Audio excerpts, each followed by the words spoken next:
The Irassians occupied our galaxy a little over 1 million years ago. They were a militaristic interstellar power that held sway over a vast quantity of territory and seemed to have vassalized many other empires, almost certainly through military campaigns and war. Very little evidence of Irassian diplomatic corps have been identified. The Irassians were six-limbed mammalians and seemingly particularly susceptible to disease, which in itself seems slightly odd. Most of our data suggests that by the time empires can travel faster than light, they've conquered the majority of healthcare issues that they may face. The Irassians, however, had clearly not conquered disease. Roughly half of the total wealth of their empire generated per cycle was funneled into healthcare and disease prevention.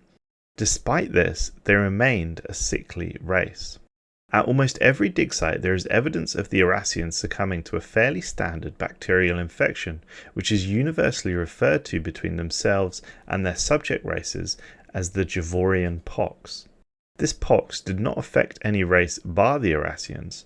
However, a recording of one of their subject races suggests that any species could be a carrier, irrespective of their own susceptibility to the bacterium.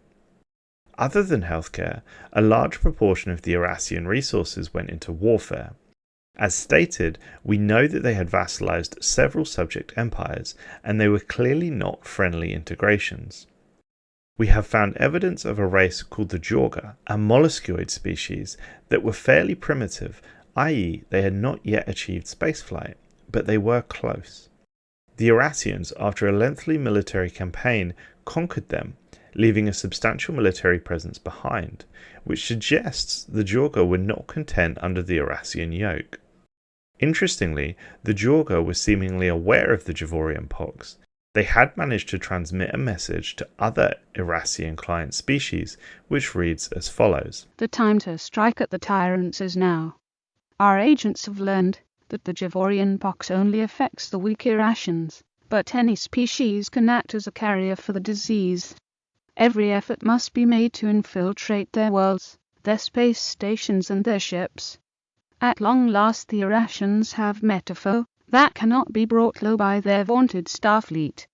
By the gods, this opportunity must not be squandered. The number of species who received this message is unclear, but we do know that an empire called the Tai Derg, a race of winged arthropods, either attempted an uprising of sorts or were implicated in a plot to spread the pox. The Irassians showed little patience and subsequently annihilated their entire planet from orbit, leaving nothing but a tomb of fossilized remains. Orbital bombardment was apparently a speciality of the Irassians. There is plenty of evidence that this was their standard doctrine for dealing with potential uprisings and threat of spread of the pox, even within their own people. We have found many examples of Irassian colonies near the edge of their territories utterly annihilated from orbit. At first, we thought this was from war with a rival empire. However, not so. We have uncovered a recording of an exchange between an admiral of their navy and the Irassian fleet command situated in their home system. The exchange orders the admiral to purge a colony of all life, to which the admiral seemingly pushes back on. Sadly, the rest of the recording is destroyed, but considering the state of the planet, it seems that the Irassian fleet command ensured that the orders were followed through. Further evidence of the pox spreading across Irassian worlds is evident. We've identified a mining colony that was active approximately 1.2 billion years ago. Fossilized remains of over 100 miners have been found at the bottom of one of the boreholes. We assume that they did not jump and their bodies were dropped down in a fruitless attempt to stop the spread of infection. But perhaps they were forced to jump down before death. This would be in keeping with the Irassian purging of their own planets, a dark thought and one that highlights just how virulent this bacterial infection was to the Irassians. Eventually, we identified and visited the patient zero of planets for this pox. Interestingly, the bacteria we believe that caused the pox still thrives on the planet today. However, by our healthcare standards, it is fairly harmless. The working theory is that the bacterium invaded the Irassian colony's quarantine rituals and then likely spread to a merchant ship via the air filtration system, and from there went on to infect their entire population. Given the rate of the spread detailed by the Irassians, and that there is no mention of this world with any real significance, it is likely that they never identified it as the originator for their empire-ending Javorian pox. Today we discovered the Irassian homeworld, and with it their so-called authority of disease control, situated upon an orbital station. The station had been looted, but was still in surprisingly good condition. However, not unsurprisingly, it seems that their entire race ended up succumbing to this pox.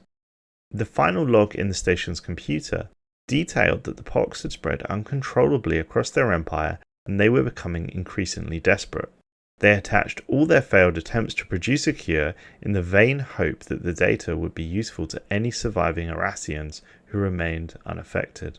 Their homeworld, known as Irassia, had been oddly systematically bombed from orbit, but this did not occur around the time of the Irassians.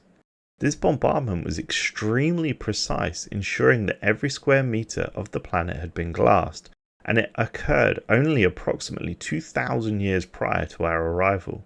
Perhaps this is the work of the Holy Guardians. In any case, the surface is still coated in the fossilized remains of literally billions of Irassians, all of whom succumbed to the pox in the final year of their empire. Interestingly, the widespread panic that accompanied the first outbreaks of the pox seemed to be largely absent, and most Irassians had come to accept their fate as the end drew near. Already there is talk within our military hierarchy that we should weaponize the pox.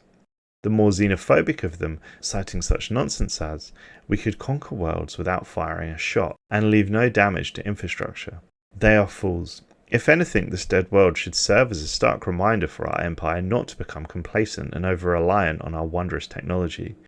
It should be an example to all that hubris is the death of us all, and who's to say that we will not tumble out of existence as this once mighty Irassian empire. Thanks for watching. If you want to learn about the First League, then please click the video on screen now.